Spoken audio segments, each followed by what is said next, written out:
Sorry we've been quiet for a while. It's not that we haven't been working on the truck. We were having some computer problems, but hopefully we'll be back up and running. We can get you caught up on what we've been doing.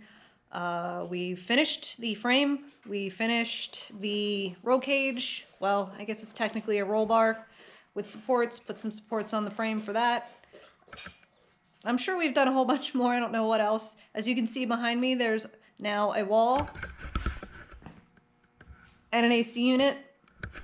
So that took up a good chunk of our time because we waited for that Mr. Cool unit to come in for several months, and it hit us on, I think it was Labor Day weekend.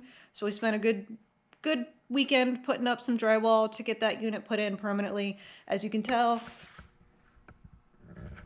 the rest of the shop's not done yet, but we're gonna have to do that in stages because we just have entirely too much stuff and too many projects going on right now. So hopefully we'll be able to get you caught up, and hopefully the truck will be back on the road maybe by Christmas. I don't know. We'll see.